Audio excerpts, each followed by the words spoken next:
um segundo. Eu peço que se você é fora Bolsonaro, fora todos esses fascistas, né? Bolsonaro, Moro, Weintraub. Agora vamos falar do Weintraub. Eu ia mostrar o vídeo de como ele começou a live. Ele começou a live falando que ele vai votar no Bolsonaro. Ele já começou a live passando vergonha. E aí tava todo mundo assistindo, ó, ele fez aqui, ó, revelações, reação conservadora, aqui um monte de lixo, mano. Tá, aí, aqui, irmãos Weintraub. O Weintraub começou a falar sobre a Aliança pelo Brasil e a tentativa de golpe do Bolsonaro. Essa parte é muito importante, que eu vejo que tem gente que tá com medo do Bolsonaro dar um golpe e tudo mais, porque os generais... Aí o Weintraub vai lá e joga um balde de água fria em todos os golpistas. Olha só. Veja, precisava de 500 mil assinaturas de 55 milhões que ele conseguiu de votos. Não conseguiu por quê? Será que teve sabotagem? Depois, tinha uma gritaria enorme, porque agora os generais vão fazer, porque os generais... A gente alertou. Não espere nada dos generais. Só o pior. Ah, é traidor, você não tem fé nos generais. Não tenho, porque eu vi. A gente viu. É um testemunho que a gente está dando. Não espere absolutamente nada dos generais. Nada. Depois veio o 7 de setembro. Não, porque o 7 de setembro... A gente escreveu sobre os generais e falamos antes do 7 de setembro e escrevemos antes do 7 de setembro. Cuidado. Não será o que vocês estão falando. Cuidado, não se exponham. Não coloquem sua segurança em risco. Escrevemos isso. Fizemos várias postagens. Traidor, covarde.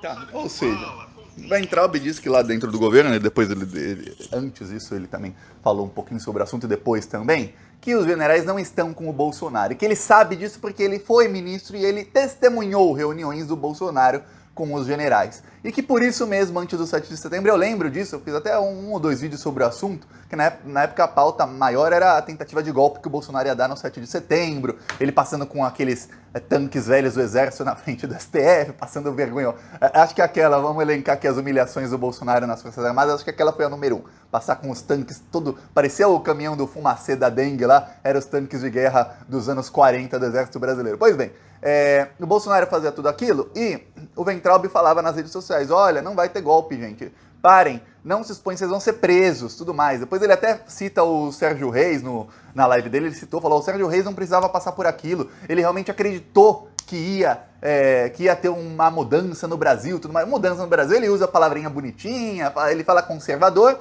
quando ele quer dizer fascista neonazista. Ele fala mudança, revolução, coisa assim, quando ele quer dizer golpe de Estado. Então ele diz aí, ó, eu vou traduzir aqui para o bom português, ele diz, olha, quem acreditava que ia ter golpe de Estado e acabou se expondo demais, cita até o Zé Trovão, esse pessoal acabou todo preso ou com risco de ser preso. Eu nunca vou esquecer do vídeo do Sérgio Reis chorando em prantos e lágrimas, achando que ia ser preso e pedindo desculpas por STF, eu nunca vou esquecer disso. Pois bem, foi assim que acabou. E agora, os mesmos que se expuserem no futuro, que o Bolsonaro está tentando aumentar as tensões exatamente para que mais bolsonaristas comecem a se expor. Esses mesmos que se expuserem vão ser presos novamente. Eu só estou esperando aparecer um novo Zé Trovão, um novo Sérgio Reis, um novo assim, que isso vai acontecer. Então vem Weintraub falar isso e já joga um balde de água fria. Aí depois ele começa a falar, isso aqui é uma fala antiga dele que ele repetiu 100 vezes. Eu não achei os vídeos ao corte da live, mas essa aqui, ele pediu 100 vezes na live isso aqui, ó. Vai me dar uma ordem dessa. Meu chefe. Ele falou, você vai ter que entregar o FNDE para o Centrão. Eu falei, presidente, não faça isso, eu preciso.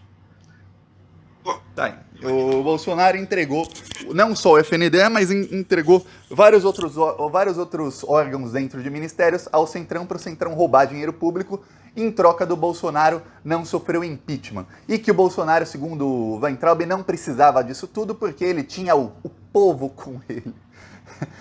É que ele tá falando, você tem que entender uma coisa, ele tá falando pro público bolsonarista. O público bolsonarista realmente acredita, ainda mais os mais radicais, que o Bolsonaro tem o povo com ele. Eles vivem dentro de uma bolha de WhatsApp. Toda vez que eles veem alguém falando contra o Bolsonaro, eles acham que é alguém pago pelo PT, que é algum comunista, uma coisa assim, que é uma coisa isolada. Quando eles veem lá no Lula-Palusa, no Carnaval, as pessoas falando olê, olê, olá, lulá, lulá, eles acham que é montagem, ou eles acham que é gente que foi paga, ou que é um fato isolado, mas que a grande maioria está com o Bolsonaro. Então ele fala isso e os bolsonaristas acreditam. Muitos acreditam, realmente, ele está com o povo com ele, por que ele não deu esse golpe até agora? Golpe é o que eu tô falando, eles acham que seria uma revolução, uma coisa assim. Pois bem, aí depois ele começa a falar sobre que o Bolsonaro não é apto mais para o poder. Ele começa a criticar o Bolsonaro, que se vendeu para o Centrão, que o Bolsonaro traiu o movimento conservador, tudo mais. Aí ele fala o seguinte, ó, o Bolsonaro ele não é apto para iniciar, para tocar esse movimento. Tá aqui, ó, Weintraub falando. Hoje ele não tem mais condição de conduzir esse processo. E a gente está aqui se apresentando, sim, e tentando estruturar um movimento conservador com base nas propostas e valores que foram apresentados no passado. Propostas e valores que era o que o Bolsonaro falava em campanha, que é metralhar a petralhada, fechar o STF, o cabo e soldado, tudo mais. Aí aqui é a parte em que eles foram ameaçados. Vou só mostrar essa parte, eu peço desculpa por ficar mostrando essa anta aqui demais no vídeo, mas é que eu tenho que mostrar para depois comentar. Mas no Natal, o que aconteceu? Foi na véspera do Natal, foi na véspera de Ano Novo. Então, no Ano Novo também teve essa ameaça de que você vai perder o emprego.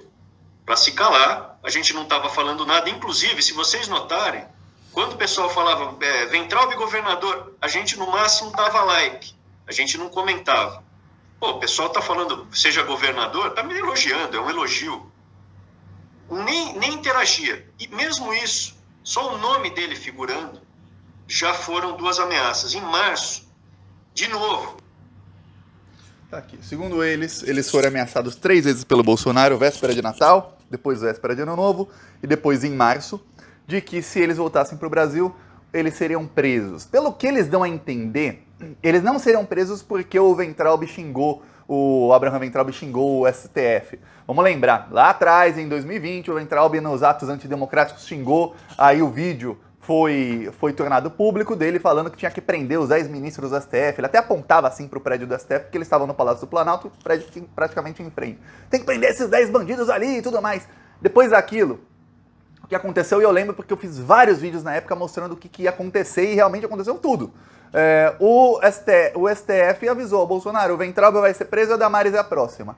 O Weintraub pediu demissão e a Damares fez uma limpa no gabinete dela. Fez uma limpa, demitiu a Sara Giromini, demitiu o Oswaldo Eustáquio, a esposa do Oswaldo Eustáquio, demitiu 3 funcionários dela que eram também organizadores desses atos antidemocráticos, demitiu todo mundo, demitiu até a braço direito dela, demitiu todo mundo e ficou quieta, submergiu a Damares. Por quê? Porque o Bolsonaro ia jogar a Damares aos leões. Então a Damares depois continuou com o Bolsonaro, tá até hoje lá e é inclusive candidata a ser vice do Bolsonaro. Tá, aí olha só, o Weintraub falou que ele seria preso se ele tentasse voltar ao Brasil para ser candidato a governador contra o Tarcísio, que é o candidato do Bolsonaro. O Weintraub não conseguiu ele se viabilizar como candidato do Bolsonaro exatamente porque ele estava queimado com o STF e não ia dar.